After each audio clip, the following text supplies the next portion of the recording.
thank Rachel Stevens for accepting our invitation to speak with us today.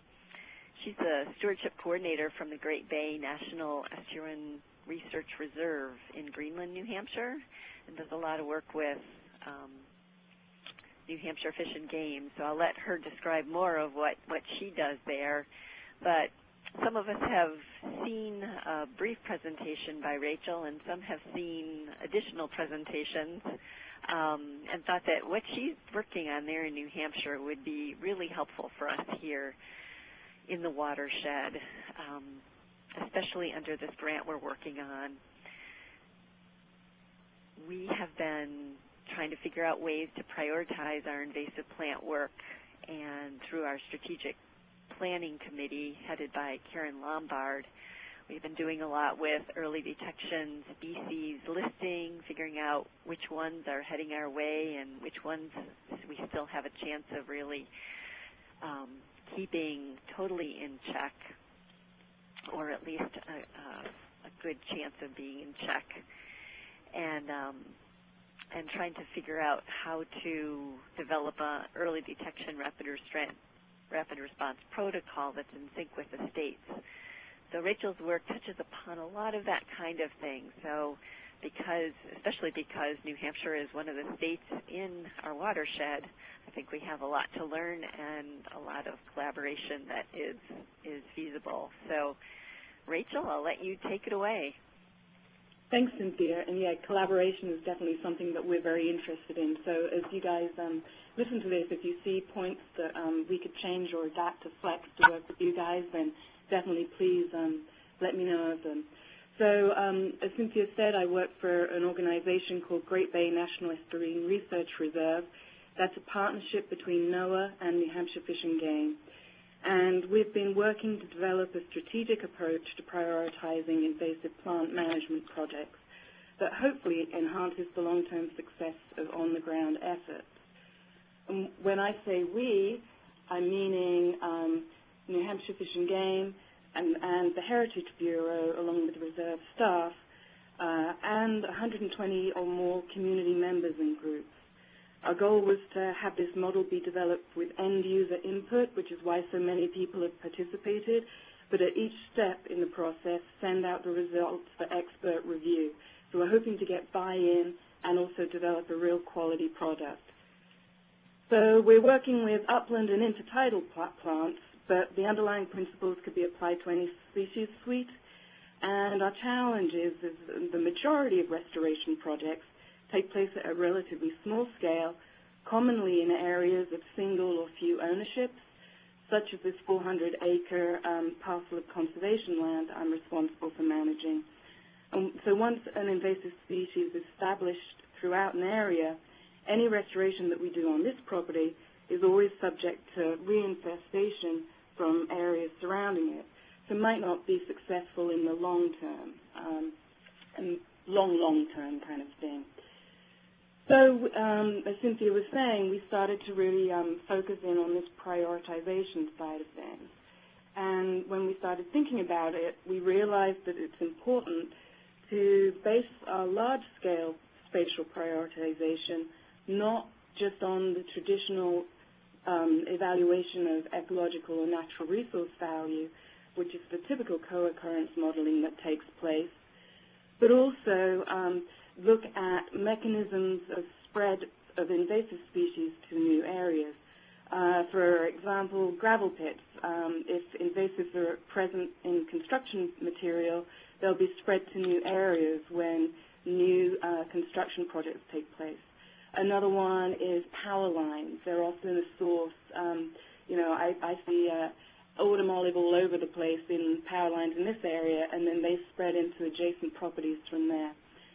So together, we're hoping that these two sets of prioritization co-occurrence models together indicate priority areas for invasive species management. We hope that by looking at this large-scale spatial prioritization, it'll allow restoration projects to remain effective for the longer term. It'll allow us to be proactive in our planning. I know certainly for me, a lot of my current projects are reactive to funding opportunities, rather than necessarily being chosen on an ecological basis.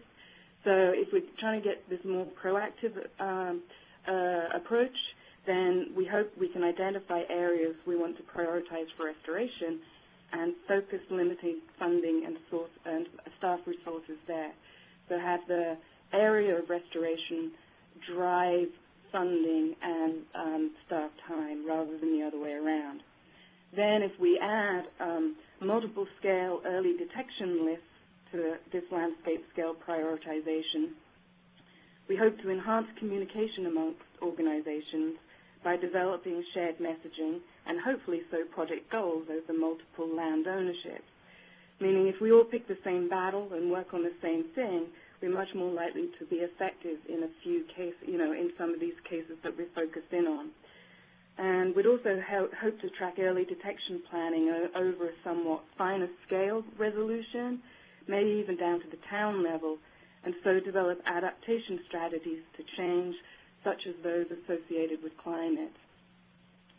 As I said, we started off trying to engage our end users, and in terms of building this tool, we identified our target audience as the people who are actually getting the projects on the ground, the people doing the work. So in a lot of cases, certainly in New Hampshire, that's town conservation commissions, watershed groups, natural resource managers, that kind of question. And we simply ask the question, what things do you consider to be important when selecting an invasive species management project to undertake? We did this in the simple form of a Google document, so we threw it out there, set it free, and watched it evolve. Anybody could type what they wanted, and we got several parameters we didn't expect. We got multiple parameters written in different ways, and then if you see the numbers on here, people actually started voting. It just was crazy to watch how it evolved. This is just a partial list, but when we're all said and done, it managed to shake out into three major categories. Two that were focused on natural resource protection, so it was areas of ecological significance, the classic co-occurrence model that a lot of us use. And then also, because we were looking at more of the a lot of municipal officials participated in this survey, they also included areas that provide ecological services to humans. So that's a little bit different from what I, as a natural resource manager, would necessarily include, but we wanted to be respectful of our end user input. And then we also had several parameters that were identified that really focused on reducing the spread of invasives, checking out source populations of or regions of rapid invasive plant spread. As I gave before, the example of gravel pits and road edges, that kind of thing. Continuing to be as inclusive of the intended end user and as transparent in the process of model development as possible, we then threw the results back out there in the form of an online survey for people to weight each parameter. This is just a pastoral listing of parameters within the ecological significance category. So you can see people pulled out designated prime wetlands, that kind of stuff. But by doing this voting on parameters, it also gave us an opportunity to find out who was participating. And we were really pleased to see that we were engaged with our target audience. We got lots of conservation commissions, state government, academics, watershed groups, and of course the ubiquitous other. So we then developed a co-occurrence model for each of those three broad categories that shook out from the Google document. We did one for the ecological significance, one for ecological services, and one for potential spread of invasives. In many cases, we had GIS layers that were directly equivalent to the parameters that had been identified, so wetlands and wildlife action plan habitats of note. But in a few cases, we had to use proxies. For example, people had focused in on backyards as being a source of invasive spread, but since we didn't have a GIS layer for that, we had to use canopy edge as our best equivalent. Another example, people had noted that road edges that were mowed, if equipment isn't washed off before going to new areas, is a likely mechanism of spread. We couldn't model that directly, or we didn't have mapping data for that directly, but we could model road edges with surrounding habitat that had potential to be mowed. So there are a couple of proxies, as I say. So the model isn't perfect. When are they ever? But it's certainly better than nothing, which is what we have now. So we then combined these three co-occurrence models to create a single co-occurrence model that indicates hotspots for invasive plant management throughout the state. And on this map, the darker an area is, the more likely management will protect critical natural resources at the same time as preventing invasive spread to new areas. So on initial interpretation, I found several people think these priority areas indicate this is where you're going to find most invasive plants, but it's actually where if you do an invasive management project, it's more likely to protect natural resources and prevent invasive spread. For this, we used only statewide coverages, so we could use compare apples to apples and start prioritizing on a statewide basis. There were a few things such as designated prime wetlands and vernal pools that had been identified, but they didn't have the statewide coverage. So we're suggesting that people can overlay those if they have that data for their towns. So trying to make this model as usable as possible with distributing customized prioritization maps for each municipality, because this is the scale at which a lot of decision-making takes place in New Hampshire. So it's often the town conservation commissions and that kind of folk who are getting projects on the ground. So we wanted to distribute at their scale of interest. We're putting these out there as a simple one-pager, clipping the map a little outside the town boundary, which is shown here by the black dotted line, and that's to hopefully encourage communication with neighboring towns. On the back side of the one-pagers, we show how the model was developed and give contacts for more information if people have questions. So that's all spatial prioritization, where on the ground it might make most sense to locate invasive plant management projects. We then went on to consider what species of plant it might make sense to prioritize. We divided the state into its ecoregions, which are areas of broadly similar geologic, climate, and landform characteristics. So we were thinking, the reason we did this was we were thinking plants would respond fairly similarly in each ecoregion.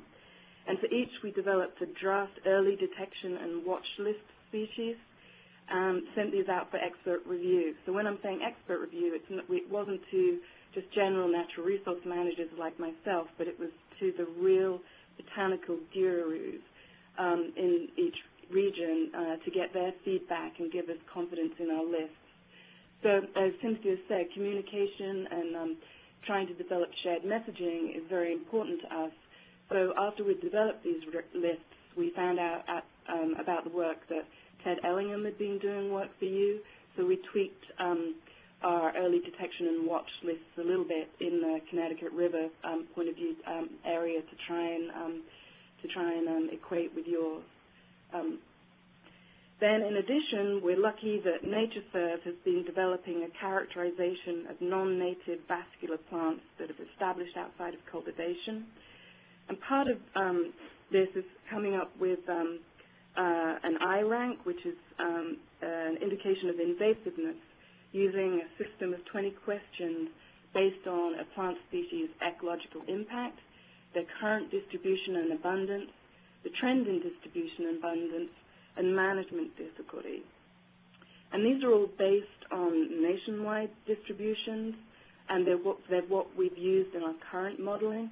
But our state governor-appointed state invasive species committee, we've now asked to develop a list based on state distributions using these same criteria. So they equate to the NatureServe listings, but within NatureServe there could be a species that's really a big problem in agricultural areas out west, so it gets a very high I rank, and that might not be pertinent to our state. So we're working on that. So combining both the detection lists and the iRank, we can see, we can basically develop another, in another transparent and systematic manner, show our watch lists. So for each ecoregion, let's use the example of Ackworth, the town of Ackworth in New Hampshire. That's actually located up in the Sunapee uplands. And black flowers here are early detection species, and the blank ones are watch lists. So for Ackworth, they actually have 1, 2, 3, 4, 5 early detection species. But then if we look at the invasiveness ranking, actually only 3 of them, which are highlighted in yellow here, are listed as of high invasiveness. So by using this tool and this transparent prioritization, we can then put together a most wanted list for each town. And we just really trying to do like the top 3 to keep our messaging as simple as possible. And these are all on the web at wildnh.com/invasive. This is where we're really trying to direct people to. And each of the 250, whatever it is, municipalities we have in New Hampshire has their one-page customized strategy listed at this website. We've also made the prioritization map data available as a clickable layer in Granite View, and that's a web-based mapping tool developed by the University of New Hampshire, and this tool is intended to inform decision-making at the local, regional, and statewide levels. So using this, you can zoom into your area of interest. In this case, I chose Cheshire County, and you can click on whichever layers you want to show. So in this instance, I added the land conservation, these green areas, over our prioritization map. And our mapping is clickable under the environmental data category. Choosing Cheshire County, it also shows one disadvantage of this tool from the Connecticut River Partner perspective. Since this is new in its development, we decided to start off just in New Hampshire. We figured we'd iron out the kinks in a region with similar rules, permitting, and GIS layers before expanding to new areas. So this shows that everything stops at the New Hampshire border. Apologies. But I think that Zara and you guys have been working on putting together regional mapping, so are going to be able to bridge this barrier. Finally, in terms of data distribution, if you have geographic information system capacity, you can download the prioritization mapping data from Granite, which is the state's GIS repository. You can clip it to whatever geographic boundary you plan to work within, whether it's as big as the White Mountain National Forest or as small as a schoolyard. You can really customize it and add any additional data layer that you'd like. So this gives the prioritization tool all kinds of utility. So for a quick example, say I'm a regional planner who's looking to start invasive plant management somewhere in the region of Concord and Bow or surrounding towns. I can use the tool to do some feasibility planning. I can see that there are several hotspots for potential invasive plant management in this area, but I decide to check out the one that's circled first here. By adding NWI, National Wetland Inventory data, I can see that a good portion of this invasive hotspot is comprised of a wetland complex, which is a resource that I'm particularly interested in this scenario. And there's just this small area of upland that isn't wetland. I can also overlay conservation land, shown here in green, and I can see that the majority of this hotspot is in some form of conservation protection. So it's an area that's likely to remain relatively undisturbed, meaning no housing developments or something like that. So it might be a preferable site to locate an invasive plant management project. By adding tax map information, I can find part of this priority area is actually owned by St. Paul's School, High School. So without even setting foot on the ground, I can see that there's potential to reach out to maybe see if the school biology instructor or anybody else, any of the other faculty there is interested in seeing if their students might want to help map purple loosestrife throughout this area. So you can do a lot of prior planning, and then a big use of ArcMap or any GIS data. One of the biggest tools is importing any electronic invasive species information that you have for planning purposes. So in summary, these prioritization hotspots that were developed in this model, in whatever format you use the mapping data, are areas in which to either start mapping invasive plant presence if you can't cover a whole region, and also areas to focus on when starting to consider where on the ground you're going to do invasive plant projects. We're trying to make this tool and modeling as practicable and translate into on-the-ground action. That's what it's really all about. The modeling is just a tool. There are things to happen on the ground. So we're developing a handbook to accompany it.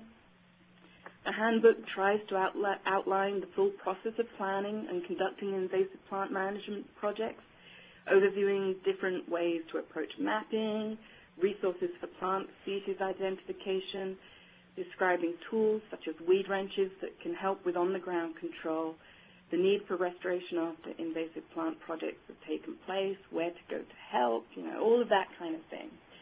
But the real focus is on planning prioritization strategies, as that's the part that's often missing from invasive plant projects.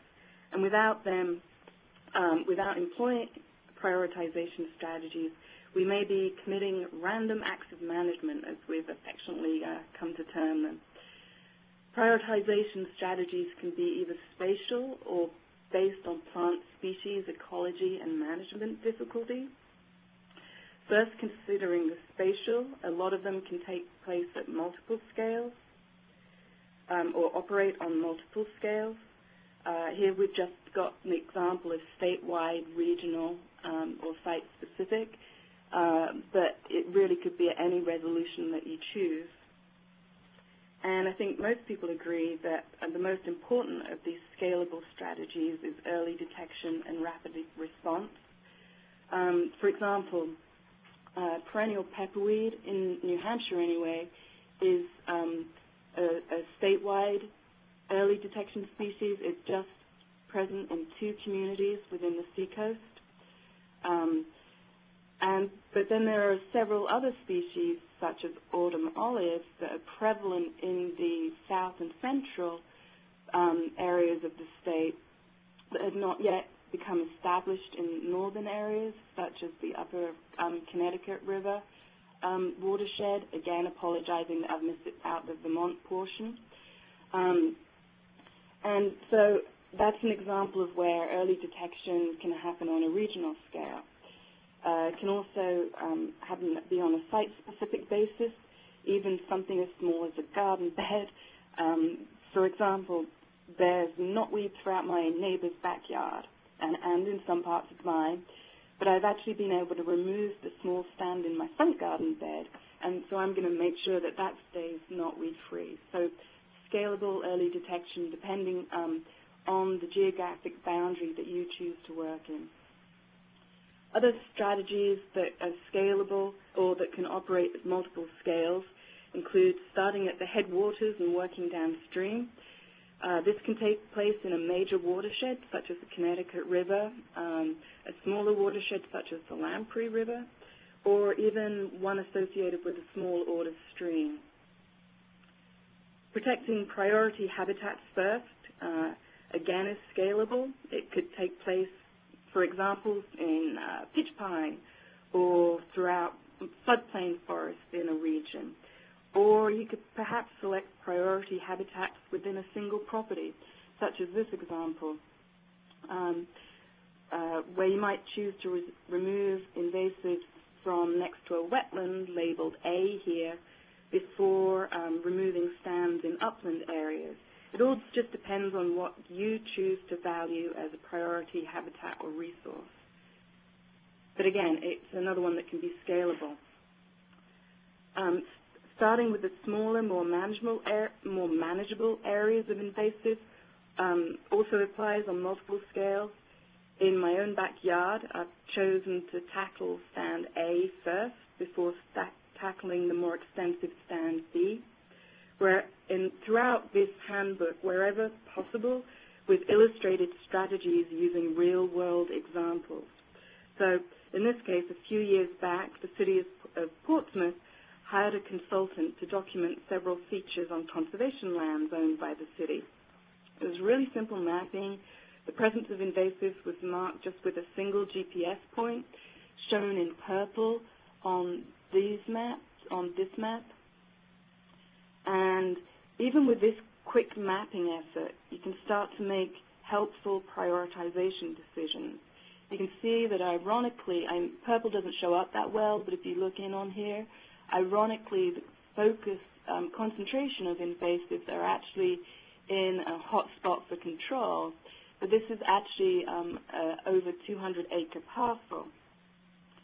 So depending on the resources available, it may make sense to draw a ring around this area for now and focus on controlling newly establishing populations or spot fires just outside of this concentration until we have the time, money, and dedication to tackle this patch fully over a committed number of years. Switching over to more site-specific strategies, an obvious one is to consider proximity of stands of the same species. So it might not be the best use of resources to manage a stand represented here in purple if there's a large stand on the neighboring property and unless the neighbors are willing to join in control efforts, just simply because of the high potential for reinfestation.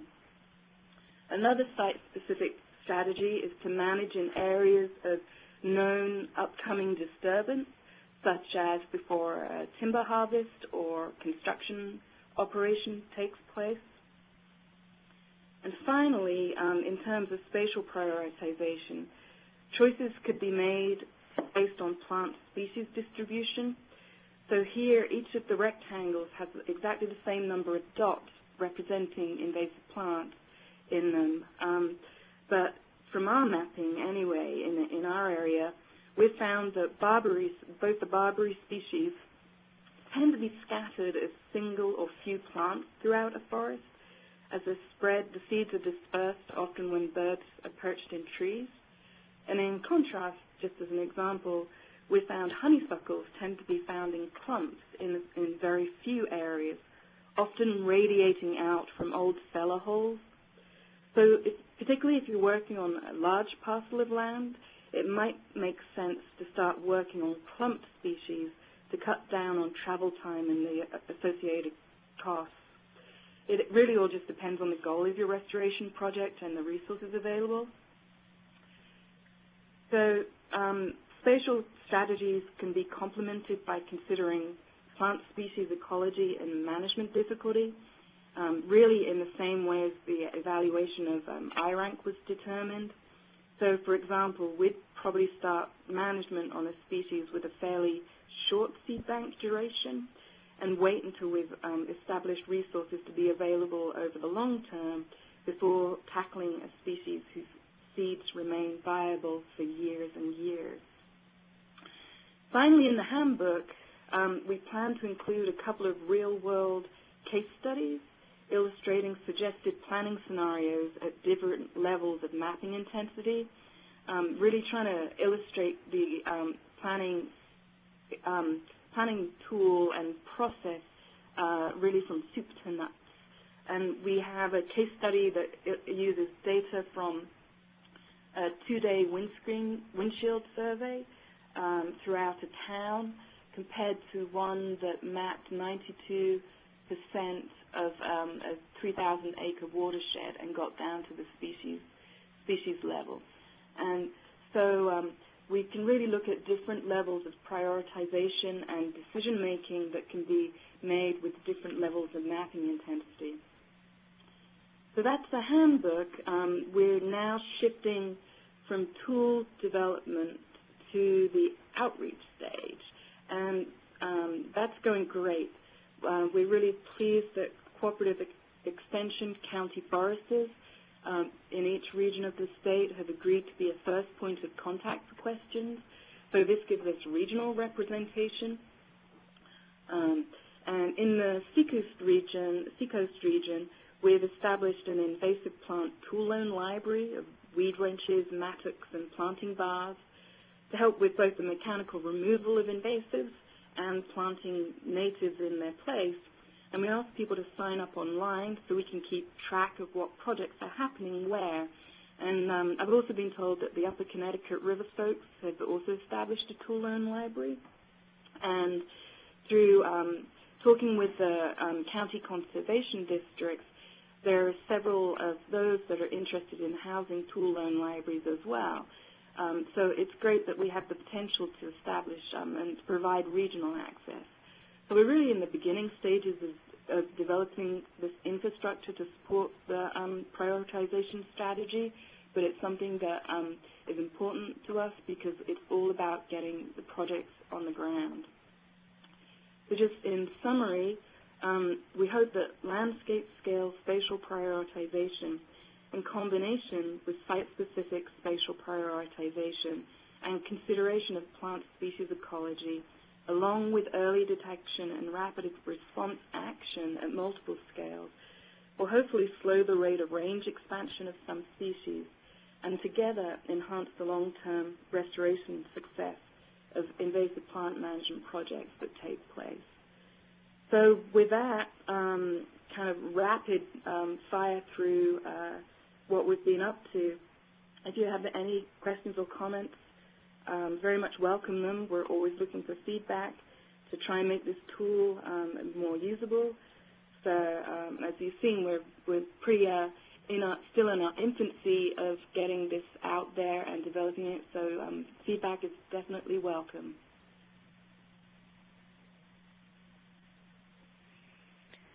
Wow! Every time I hear this, I'm so impressed, and I want to hear what other people have to say and what kind of questions others have for you, Rachel.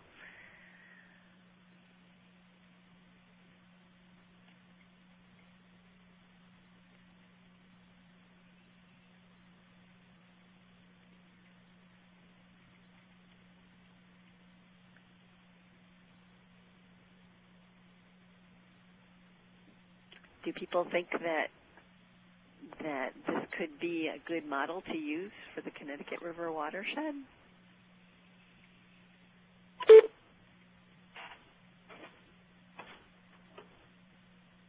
I think it would be, Cynthia, this is Florence, but maybe we should talk about adapting it to, I don't know, doing kind of what Rachel's done, but just, adapting it to the whole watershed. Obviously the New Hampshire section she's already covered, but kind of expanding it.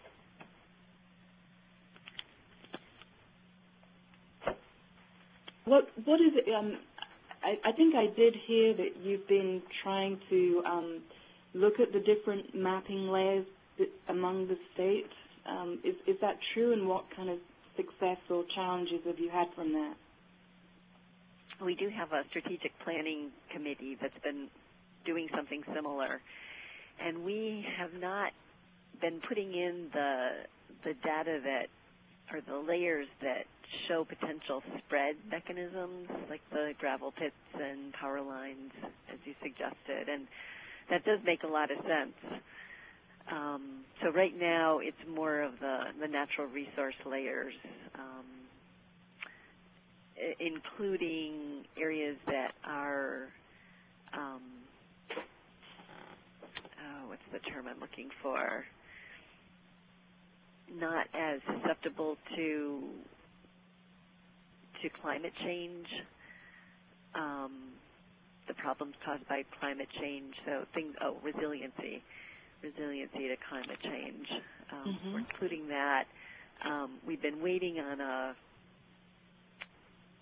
analysis that's been done by University of Massachusetts on ecological integrity for the watershed. They're looking specifically at the Connecticut River watershed. So we want to see how they honed in on priority areas.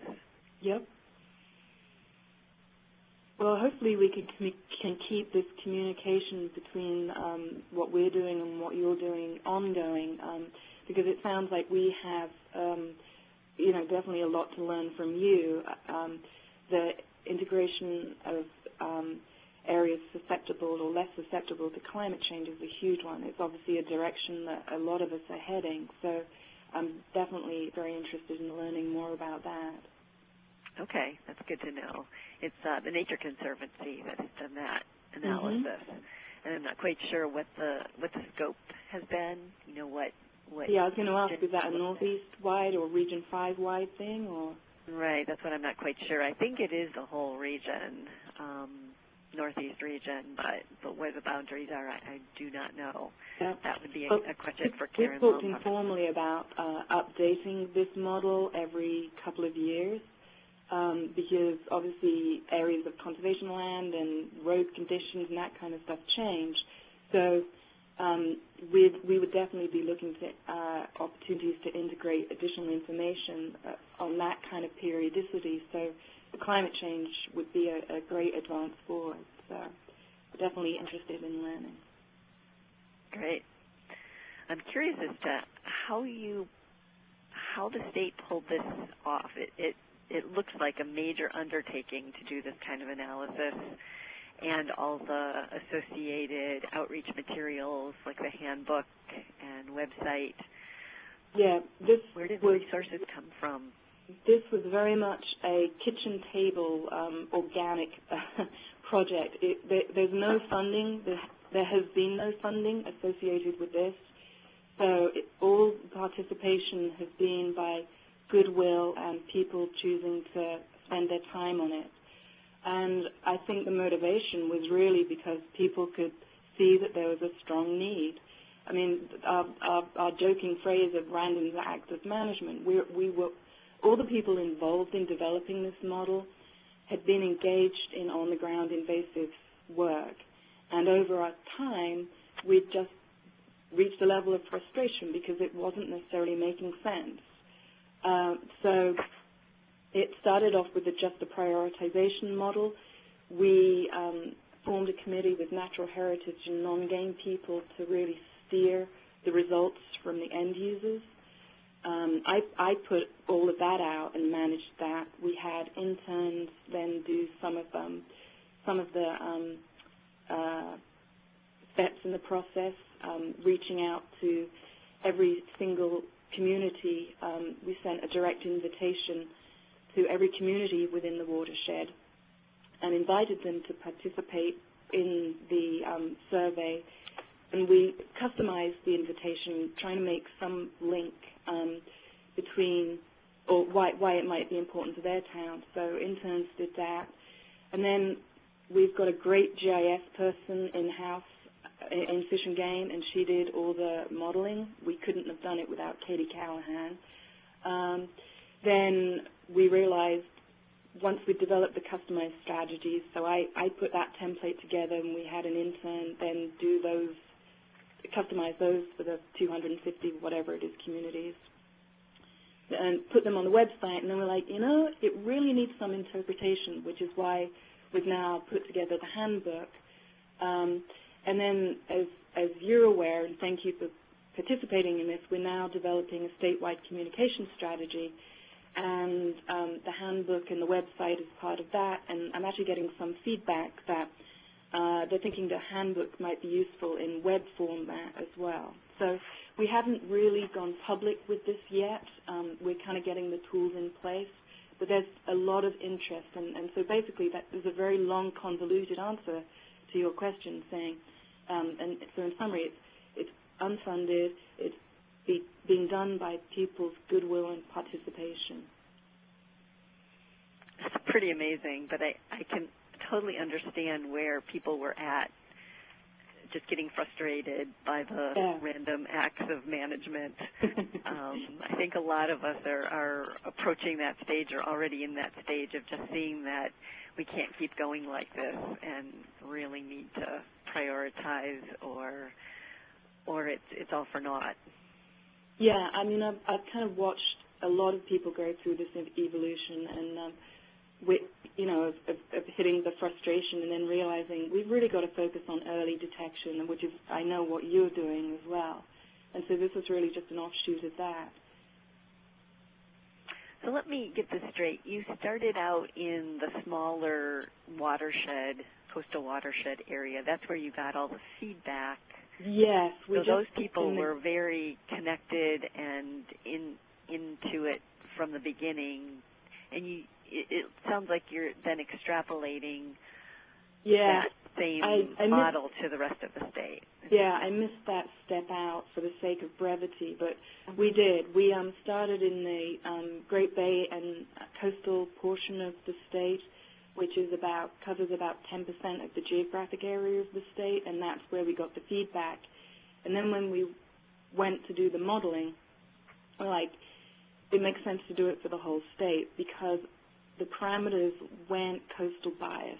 They were things, as I said, like wetlands, areas of agriculture, and that kind of stuff. So the people doing the decision-making on developing the tool were all statewide. They were New Hampshire Fish and Game and New Hampshire Natural Heritage staff with a statewide focus. I was the only regional person. So it started off in the coastal areas, but it was then vetted into a statewide tool. Nice. And luckily we've had the support of then Cooperative Extension as we're moving into this communication stage for the county foresters to be the first point of contact. And as I know you're aware, Cynthia, Cooperative Extension has got two big grants to develop a stewardship network for volunteers to work on various natural resource projects, not just invasive plants, but the leadership behind that sees this initiative as a big link between what they're trying to develop, and again, that's a statewide initiative. And so they are, as of yesterday, I had a conversation with them, and they're really interested in stepping up and helping edit this handbook so it makes it relevant to their audience. And we're integrating a page called sort of Community Action, which will really be focusing on the stewardship network. So wherever we can, we're making links and developing unified messaging, because I think we're all aware that with invasive plants, a lot of the problem is paralysis through over-information or information overload. So we're trying to make as many linkages and simplify our messages or integrate up our actions through as many different agencies as possible where we can. When you mention the stewardship network, I know the ultimate goal is to have the stewardship network be in all of the New England states. Yes.